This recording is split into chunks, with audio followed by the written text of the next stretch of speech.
Let me tell you about this guy. I'll tell you about this fucker right here. Yeah.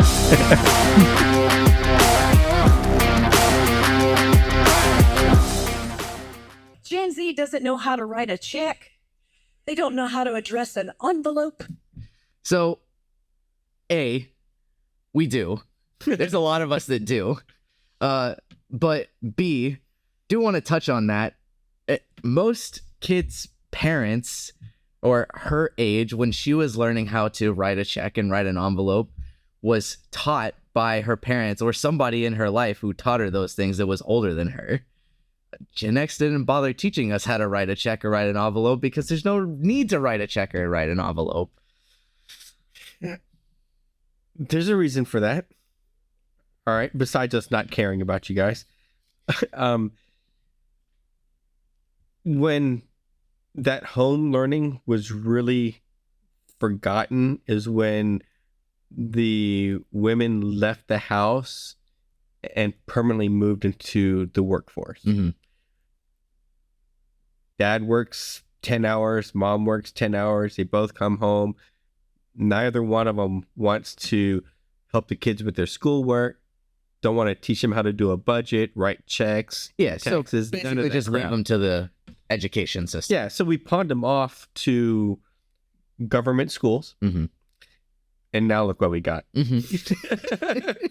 Well, the interesting part about it is that even still, because I agree with you, right? So like now everybody's working, so you don't have that time. But at the same time, still the same people that were teaching us in schools were older than us, right? It was typically our like parents' age or right below. Maybe had some like millennial teachers, but mainly so like our parents' age or older. And this isn't just necessarily like a knock on like the American education system, but like none of those things were taught and didn't go over any of those things. The only thing that she's about to mention that we'll get to in a second is the cursive thing, which I have some thoughts on that too. But like I don't know. I could just let her talk, but I don't think that writing the envelope and like writing a check are the important things in life to learn. Like I need to know how to address a piece of mail it's not high on my to-do list anymore. I agree with you. And that's not to excuse us as a generation to not teach you those things, but to some of our credit, we also recognize that these are not things they're going to really need to do. Between bill pay, auto pay, that kind of stuff, you don't really need to write a check. And if you're not writing checks and you have emails and direct messaging and text messaging and those kinds of things, then you don't really need to write letters to be able to address anything. So yeah, unless you're paying for a ticket now, you don't really need the check. Like most of the government places and all that stuff still make you send in like a money order or like a check or something like that. Yeah, because rather than boomers pay run online. That Right. Right. So yeah, I think that there was some realization from our parents of like, I barely use these things now when I'm having these kids. I don't think I really need to focus on teaching them how to write a check or how to address an envelope. Well, the one of the problems of being the child of a Gen Xer is we were the latchkey kids, right? We had to figure things out on our own. And so that's where we come from. And so we're looking at you as like, all right, you know where the sink is. There's the ramen. Yeah. There's the stove. Figure it out. They don't know how to read cursive. All right. So I want to comment on this because there was a point where schools were teaching writing, like basically up until about 5th grade. Well, at least when I was going through elementary school, they were teaching cursive and reading cursive, and then it was always the conversation of like, oh, well, when you get to the next one, when you get to middle school or high school or whatever, you're absolutely going to need this. None of your teachers are going to write in normal print. They're all going to write in cursive. You need to know how to use it and write it and all that stuff. Then when we went to the next grade, all gone. Every kid below me in elementary school, all the way up, all gone. No cursive. I think they should teach cursive. Why? probably because I'm Eastern, but like Japan and that type of thing, they teach their writing as an art form. Mm-hmm. And I think calligraphy Mm-hmm. is an art form. And I think cursive can be an art form. And it should be taught as an art because it can be very pretty Mm-hmm. to look at. So I think they should keep teaching it more as an art form type of thing than... Right. Because you're absolutely right. It's not practical. Everything's keyboard now. Yeah. And if you want to make it look cursive, you just change which font you're in. And Right. now all of a sudden, Yeah, now it's like cursive. secret code. Like, Yeah. I'm going to use this font. Right. I'm going to use the Bing Bong Ding Dong font and Yep. send it over. Then I'm going to have that person highlight everything and then change the font to Palatino linotype, and then he'll be able to understand what I wrote. Yep, our special MLA format in Times New Roman and all of that fun stuff. Would have been interesting to see your teachers comment on your handwriting isn't in Times New Roman font. It's not 12 points, Michael. What are you doing? Yeah, I agree. I could see like them teaching cursive as like an art form of writing or like a calligraphy style type of writing rather than, as your main type of writing. If you see how ugly my handwriting is, it looks like cursive because all my letters are connected. I just think there's a cultural carryover in language Mhm. and in writing and that type of thing. And we lose that. I think you lose part of your history. Yeah. And I get frustrated because you have these people talking about, oh, Europe is so great. They have such history and the architecture is so awesome. America has none of this stuff. It's too new. And then these same people come back to America and they go to like Virginia, to one of the old towns there, and they want to demolish it and build new buildings. It's like, you can't have old architecture if you keep tearing crap down. Yeah. So it's like they love something, but they don't, or they are developmentally disabled and can't figure out that if you knock old things down and put new things up there, you can't have old things. Yeah, my favorite part about this video is that she's commenting on all these things that Gen Z doesn't know how to do. And this video is a short on YouTube that is going viral, and that's how she's becoming famous. And I'm just like, I don't, one or the other. They don't know how to read a paper map. Don't need it. Get anywhere unless there's a GPS map on their phone. All I'm saying is if Gen Z takes over the world, it's going to be pretty easy to get it back. We're just going to write our battle plans in cursive on a piece of paper. So I get her point, right? We don't use paper. We don't use paper maps. Like, all of that good stuff. I do not miss paper maps. I don't think anybody does. I'm pretty sure she got to this comedy club using her phone. I doubt she pulled out a paper map. It's interesting how she references like Gen Z taking over the world rather than like societal collapse, because yes, absolutely, maybe in a societal collapse, right? Some of us would be very lost. We don't have all of these like technological things and all of this stuff, but her reference of just us taking over the world, Google's still there. I'm telling you, if there's a collapse, Gen X is the survivors here. All right. Boomers, they die off because they're just too damn old and feeble. All right. Millennials will just sit there and complain about how things are unfair.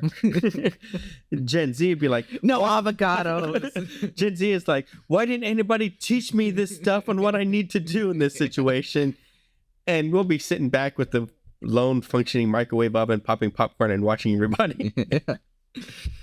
Yeah, I don't know. I feel like, first of all, I'm gonna be a millennial here for a second. It's not fair. She didn't talk about herself. So what the this isn't comedy. Well, Gen X is the forgotten generation to the point where we forget about ourselves, evidently. Apparently. Yeah, nobody likes paper maps. We should call Gen X like the Mary Poppins generation, because we are practically perfect in every way. Oh. Yeah, your humbleness really gets you that. And then mail it to ourselves in envelopes. Did I forget anybody? Did I forget any generations? Thank you, Gen X. I didn't forget Gen X. I was born the first year of Gen X, like you, and I'm so glad you're here. See, here's who forgot. How does she know how old she is? 1965. 5 years. She's 58. Gen X, a whole She's actually doing pretty good for 58. generation, boomers, and they went down to millennials and post. They forgot 65 million of us. And here's all you need to know about Gen X. We don't care. That's true. We don't care. We raised ourselves. We don't care. As a matter of fact. So for someone that doesn't care, she's really up here spreading around how she doesn't care. Yeah, but she's getting money for it. We kind of like it. We kind of like it that you left us off your little list, CBS News. We're like the secret dive bar that only the locals know about. We don't have to advertise and we're never going out of business. Generation X, we are the latchkey kids that were raised by the boomer parents. We sat in the way, way back seat of our mom's station wagon, rear facing at the people behind us. Lights in your eyes. just waving. It is funny. We used to do that as kids too. Just sit there and turn around and stare at everybody that's going by. Every time there was it was always fun. Every time there was like a big truck or whatever, especially they used to like take the front of them and like paint them like with the teeth and all of that stuff. We would always like yell at her mom like, "Oh, speed up, they're gonna kill us, like they're gonna hit us, speed up." Oh man, I don't know. She's interesting to me. She's okay. She's okay. Yeah. Not my favorite comedian, and not really about the stuff she said. I don't really give a shit. But, yeah. I don't know. I think the stuff she commented about on Gen Z is like the typical like, haha, funny. Like they don't know how to write the check, and then it's like, well, do we really need to write the check anymore? Like. It's none of the stuff that actually matters. It's always like, they don't know how to write a letter. Like, you're laughing. You don't know how to set the timer on your phone. Oh, you got a new phone? Here, let the Gen Z come and set it up for you. Yep. Everybody wants to comment on Gen Z until they need to work the printer. Or they need to convert a Word document to PDF. I still think most of the complaints about Gen Z is really still the millennials. I mean, you're not, as a generation, prevalent enough. I don't think that we are either. Most of the comments that we get about us, about like our work and like things like that, I feel like are a little misguided. I also think there are things that are happening throughout the workforce, which is a big one that people complain about with Gen Z, that is kind of across the board and less just like generational specific. Mm-hmm. Like there's a lot of people that don't want to go to work, and it's not necessarily specific by generation. And COVID really did a number on that, where it was, where it was, obviously everybody went home and everybody was like, shit, I can work in my pajamas. Like, I don't want to stay here. Yeah. And I think that's multi-generational. I don't think that is specific to Gen Z. Yeah, I agree. And the boomers that are all still in the workforce kind of just take everyone as like everyone younger is millennial or Gen Z, and everyone's kind of grouped into that. Like, yeah, everybody's the millennial and Gen Z. Gen X is forgotten about. Right. But it's just 25-year-olds are barely into the workforce, They've graduated college and now they've got a few years, and they're not even, a lot of them not even in their career positions yet. Right. And they're still looking at, I just need a paying job to pay my student loans. Right. Type of thing. Yeah. So I just don't think, it's hard to tell because we just haven't seen enough influence from them and what's actually happening. And I think like she was talking about the boomers gave birth to millennials and Gen X, mm-hmm. and then the silent generation also gave birth to Gen X. It's kind of weird, but like the boomers 20 years, then Gen X is 15 years long, and then the millennials and Z is also 15 years. But I look at it and I kind of feel like it's Squeaky ass table. yeah.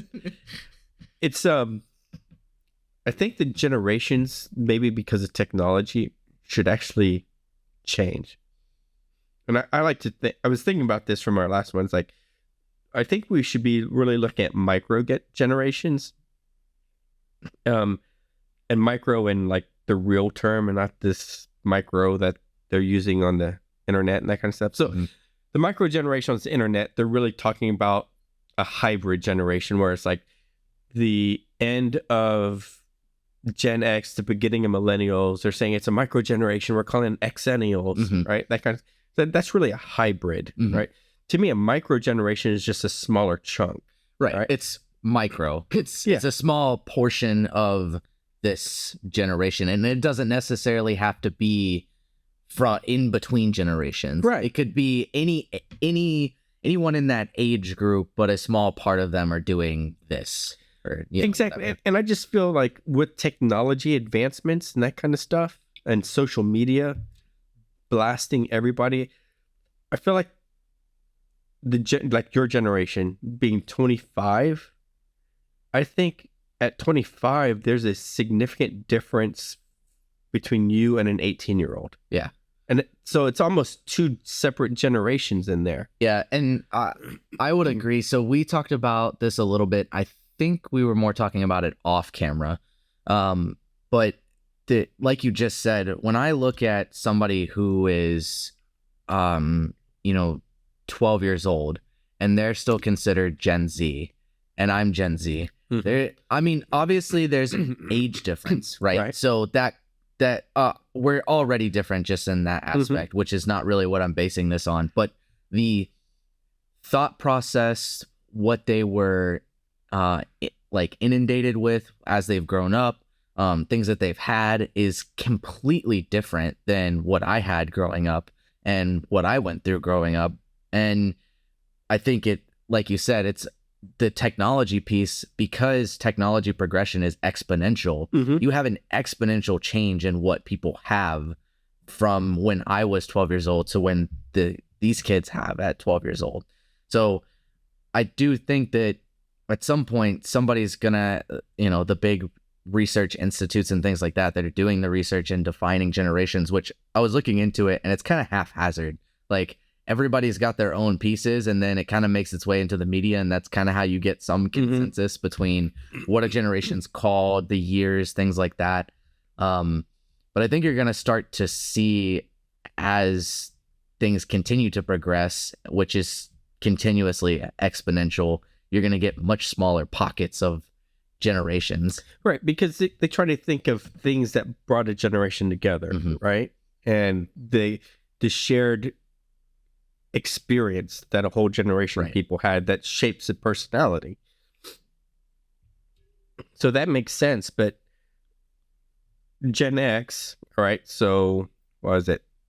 65 to 80. And I'm a 1970 person, but a person that is 10 years younger than me, and I've interacted with them, not very different than me, right? But I believe that when you're 35, a person that's 25 is going to be very different than you because they've already been inundated with a new thing. Yeah. Like TikTok and that kind of crap. And now it's lots of new things between the two. Absolutely. The kids that were born in 2012 that are still Gen Z are the AI and like virtual reality and augmented reality and things like that are going to make big changes. And I think that they're going to better relate with the next generation coming up, which is Generation Alpha, who these technologies are being introduced, and like they're gonna start growing up with them very shortly. I would say within the next 5 years. That like it's already boomed in the last few months since we had these first bigger ones like ChatGPT and things like that started becoming popular. I started seeing TikToks on ChatGPT. I don't remember exactly which day of the week it was, but like a month or two ago, right? And within the same week, all of a sudden everybody knew about it, everybody was using it, and it became a huge point of conversation. Just with that alone, like, changes generations by a few years rather than a decade. And I think that there's just gonna I think you're just gonna start seeing those much, like, I think Gen Z, I think, is gonna be more defined by COVID, because as a generation, that was something that's like, that was our first like real event, right? No matter what age you were, born in 2012 or born in 1997, that was our first real event that we all went through together. And I think that's going to become kind of the staple of like our event. You had the older generations had these wars and like all of these things. And I think COVID-19, regardless of how you feel about it, is going to become the staple. Yeah, because it changed the world. Yeah. And it changed the world, and it's something that, like, in our developmental years was defining. And I think for the next gen, and especially the generation out after them, when all of this like AI stuff really starts picking up over the next 5 years, and the virtual reality and things like that, they're going to be not just like digital native, but this, I think there's saying essentially this like artificial native with like all of these other things. And what about robots? I think that, how do you think it's gonna? Yeah, so they make robots now that are much more human, right? And I've watched some of these videos. Have you seen Tesla's, what they're doing, like Optimus? I have not seen that one yet. Optimus Prime, perfect. Yeah. But so now you have these robots that talk and function very human-like, right? Throw AI onto that. How long until they access the internet and then decide that the best thing for this planet is to get rid of humans? Yeah, sort of off topic, but like, Elon Musk is one of those people that's super worried about that, because it is a real possibility. As much as people want to believe it or not, it is something that actually can happen if you develop something that is smart enough to do so and make decisions based off the information that they've gathered. But I think just in the short term, a lot of what's going to happen that's going to affect the end of Gen Z, it's going to affect all of us, but really the end of Gen Z, a lot of Gen Alpha, and then what will be my kids. I think Generation Beta is what they're planning to call it, but it's not Beta set in stone yet.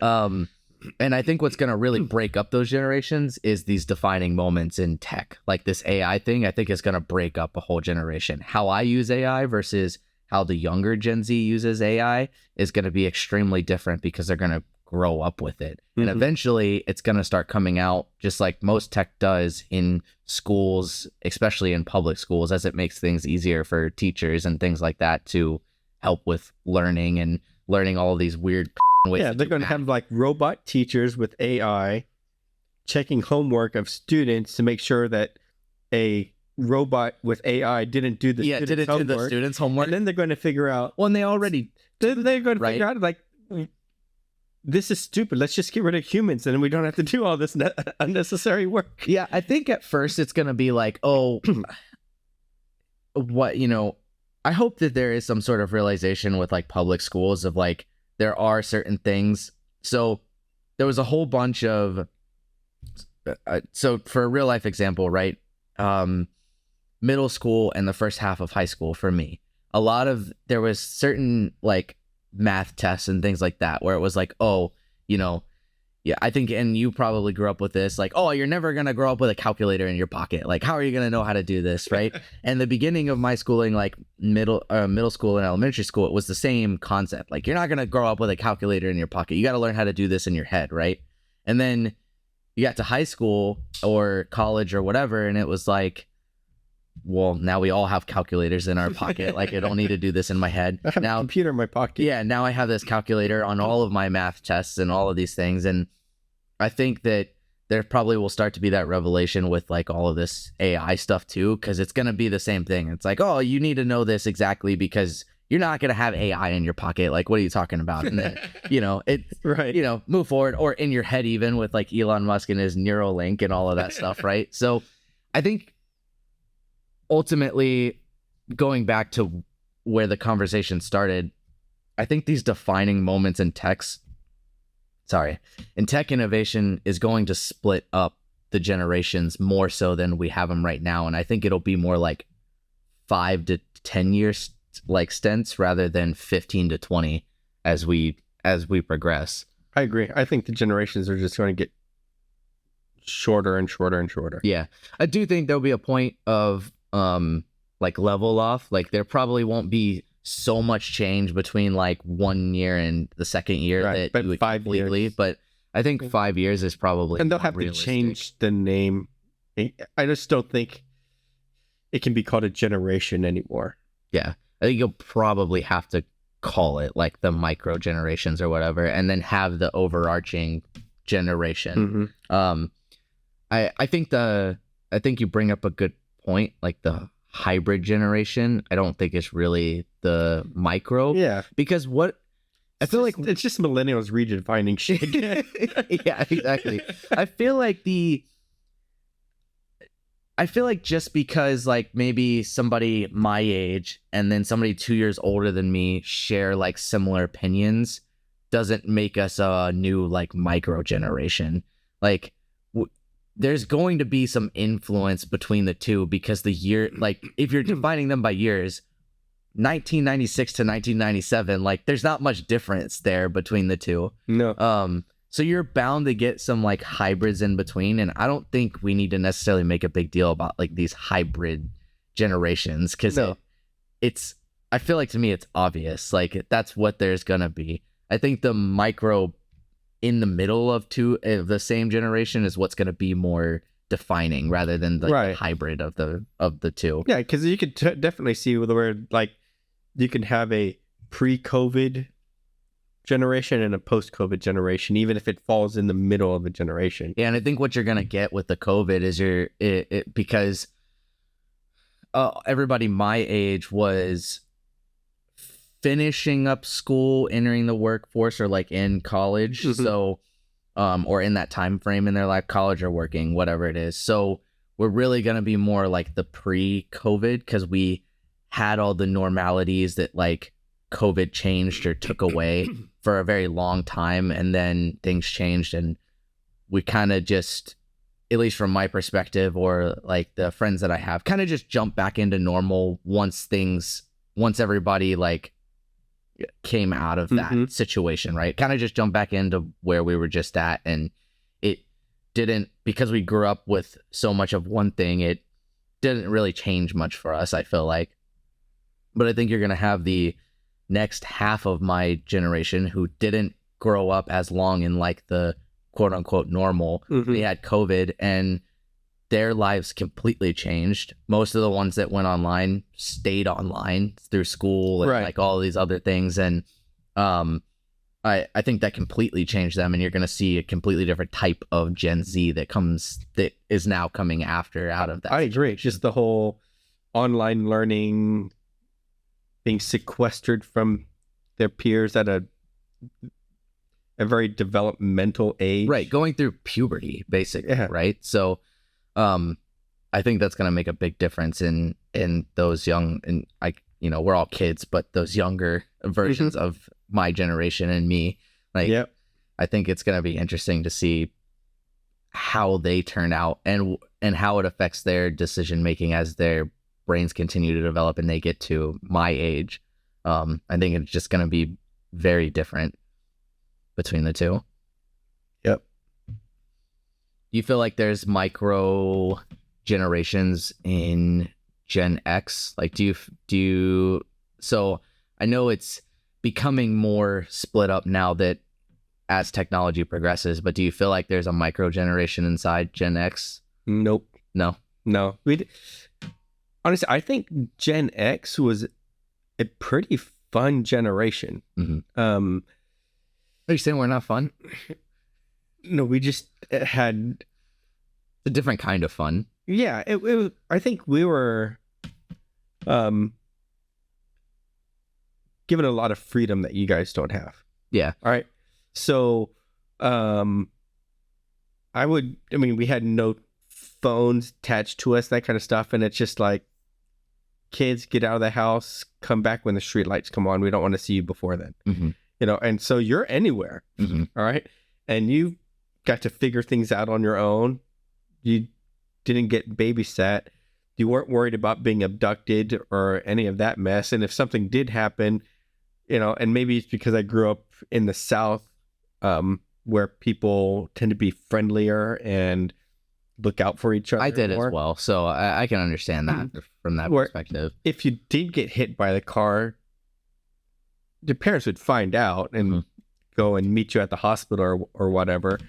But you got to have all this freedom and discoveries and that type of thing. So we didn't have like a 9/11 moment. We didn't have a COVID.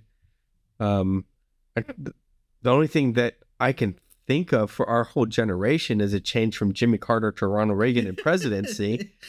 All right. And that's happened so early on in the generation.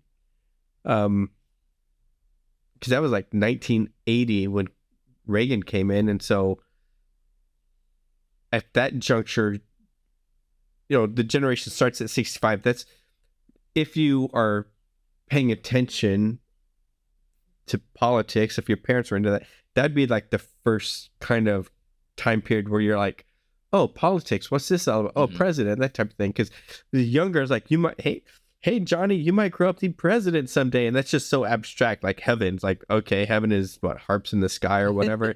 It's abstract. I can't put my head around it. Yeah. So when Reagan came into office 1980, we're 10 to 15 years old. Now we're beginning to understand leadership and changes in leadership and that type of thing. So it's that's really the biggest thing. We had Mount St. Helens blow up in 1980, but that was out here in Washington State. It didn't really affect Florida, Mississippi, Alabama, any of that mess. So it was, I tell you, that's probably why we had like Cyndi Lauper singing "Girls Want to Have Fun" and junk like that. It was just, an economic recovery, stock markets. I guess there was some like underhanded deeds in the stock market, but that's still going on right now. So I wouldn't call it a generational thing. That hasn't really changed. If anything, that's gotten worse. It's just the rise of cocaine and parties. I will say that something like, so your generation gets to experience the tech at the same time that we are, right? Everything that comes out, you guys get to experience that. But it is kind of an interesting point. Like we won't ever get to experience a world without it unless some like cataclysmic event happens, right? And COVID, even though it was bad, doesn't count. Right. If anything, we just got more into tech and like home comforts and not less of it. We won't get to experience like not like somebody not being able to know where we are at any given moment, right? Or being able to escape from social media and things like that. The only way we can escape from it now is to delete it. But then as soon as you go into work, everything is still based on it. Yeah. So, I mean, even notifications like for our job, it's all through a text message or an alert of some kind, or lots of jobs, it's an app, whatever. You're expected to answer most of your emails right then and there as if you're always sitting there, or a Teams meeting or whatever. So we won't ever get to experience anything like that. So I was reading this article, and I think it's your younger micro generation that's doing this, not necessarily your age group of generation. But there's this rise of Gen Zers going to flip phones that don't have a internet potential, right? It can't connect. It's low tech, if you will. Have you heard about that? So I don't know. I'm gonna look it up because I don't know actually which age group it is, because it let's see. There are I've heard about it, and I don't know if it's mine or the youngers, because the youngers, the reason why I say I don't know is because the youngers don't strike me as the group that would be doing that. It already so well inundated that it's like switching, growing up as like an iPad child is pretty common. So to see them survive without their iPad, it would be kind of surprising. I kind of look at it as maybe they're actually kind of rebelling or tired of being tethered. And so if they go to low tech, they are untethering. Yeah, I think so. I think that it's I think part of it is probably a coping strategy, or like a coping mechanism too. When you're constantly bombarded with all of the shit that we've talked about in other episodes, and I think your first thing you want to do is like, okay, I'm throwing this thing away. Like this is becoming too much, and it's honestly mentally it's overwhelming. And I know for like a lot of especially older folks, that's gonna sound stupid. Like, oh, well, sit through a war, that'll be overwhelming. And I totally get where you're coming from, but yeah, I think it's like mentally and socially overwhelming, like to keep this status and like have this many viewers and blah blah blah blah, all the other bullshit, right? So I could see that I could see like where our generation, some of us start to rebel, like, and push that off, and like, oh, I just want something more simple. There have been times where I've looked at my phone and I'm like, I don't like want all of this. Like, there are so many features on my phone.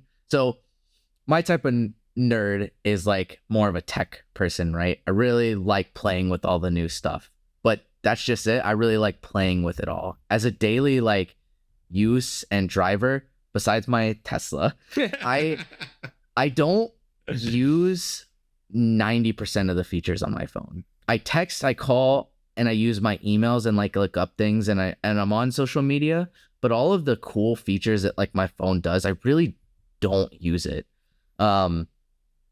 So I could see the push to like switching to something a little more dumb. There was also, before we go there. Oh yeah. All right. Elon Musk, Tesla driver. He's actually wearing his black Tesla shirt right now. Represent. So, sponsor. We are open to grants and sponsorships. We'd be glad to, talk about all of your products that you're creating and future products. And we'll even have you on the show if you want to be on the show. All right. But so all we need you to do, Mr. Musk, if you could like and subscribe. Yep. If you could comment on the video, we're on Twitter. So if you don't mind just, tweeting on us, that would be great. Probably like the most iconic Gen Xer in the world right now is Elon Musk. Yeah. I would say that that's a very fair statement. A lot of the Gen Xers now, like, I don't remember if Bezos is a Gen Xer, but yeah, like Elon Musk is one of the most controversial, like, popular Gen Xers right now. I love Elon Musk because he said, "I'm just going to buy Twitter because you." Do it for the meme. Do it for the meme. That is kind of funny because he is kind of like Gen Z in that way of like memes and anime and like all these things that he posts. I'm telling you, Gen Z and Gen X are going to have more similarities than people are expecting. Yep. I'm already looking at it. Now, so the kind of going back to the micro generations thing. So there's I believe there's the micro generation of probably the last like 7 years or so, the last half of Gen Z, and then the younger Gen Zers. So do you think that the younger Gen Zers are still going to have that commonality with Gen X, or do you think it's more of the older half of Gen Z that's going to have that like big similarity to? I kind of wonder if it's going to be like, because there's some Gen Zers whose parents are millennials and some who are Gen Xers. I think that's... Or maybe that's the defining difference between the two. That might be. Because I think the Gen Xers are more independent, freedom-minded, They had to be, right? And so it's kind of like you're gonna have to figure some things out on your own, kid, type of mentality. And I believe like the millennials, who are much more protective and shielding and don't let anyone experience anything unless it's under the most safe conditions possible. Well, and so to kind of touch a little more on that, just to bring some personal notes into it, that's an interesting point, because growing up, so I have this conversation all the time with like people my parents' age or millennials or even like boomers, right? Where I had somebody ask me this question. It was actually our old boss's girlfriend who was talking to me about this, but they asked me this question, and I think based on former boss's girlfriend. Former boss's girlfriend. It kind of, ex-boss sounds weird. But anyways, so she's asking me these questions, and her reaction, I think, kind of defines like how people see our generation versus like what some of us actually are. She's like, oh, like,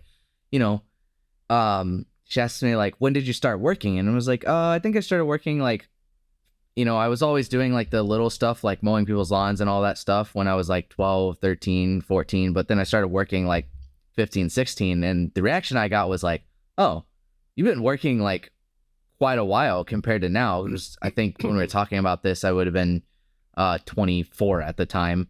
So like, oh, I've already been working for like 10 years. Yeah. And I think the reaction was kind of surprising, but I think that part of that comes from being raised by the Gen X generation. So raised by the generation that had to be independent. So a lot of my stuff growing up, add on to that a single parent household. So there's a lot of things that I did for myself. Don't get me wrong. My mom, amazing. I could not have done or like do anything that I'm doing now without her. But like there was a lot of things like worked, cut people's grass, like at a much earlier age than I think kids are now. Mm-hmm. And I noticed with some of the people that I am good friends with that are around my age, very similar situations surrounding that would have been raised by Gen X versus I think maybe some of the younger kids. I think it's very interesting, specifically the mowing lawns, because that's how I made money. Dad was like, money's tight, times are hard. You're not getting an allowance. You need to figure out your own way. And so we'd find a way. We'd go searching for Coke bottles and that kind of stuff to turn them in to get the deposit backs and stuff like that. My grandma used to pay me to like pick up cigarettes like around the house and so, or like around the yard and things like that other people. My brother and I would go door to door with the lawnmower. We'd have the gas can and a lawnmower, and we'd just be pulling it down the street, knock on the door, mow your lawn for $10, mow your lawn for $10 type thing. You get a bite, you do the work, get your $10. Yep, I posted a sign out in the front yard that was like, I'll mow your lawn, like call me, whatever. I walked up and down the street and like put things in people's you're a lot smarter than we were, because we had no sign. We just went door to door. We had so much cardboard laying around from your dancing. I mean, but we can't you can't do that now because nobody's opening the door for strangers. Well, and oh my God, there were so many times I had people that were like just assholes. Like I put things in like people's mailboxes, like, oh, like, just basically something along the lines of just a kid like trying to make some money, I'll mow your yard, right? Whatever it costs, right? And there were some people that would call me and be like, it's illegal to put things in. That's a federal offense. Yeah. Kid. It's like, what the fuck? I was like, God damn boomers, like you don't want me mowing your grass. Jesus. So but you and I, same experience, mowing lawns, make money, that kind of thing. Now, when I was working full-time in North Carolina, that type of thing, and I was looking to hire someone to mow my lawn and that type of thing, the only people I could find were contractors, not kids. Yep. And it was just amazing to me. I've never once, so I own a house now in San Antonio. I've never once seen any kid in that area mowing somebody else's grass.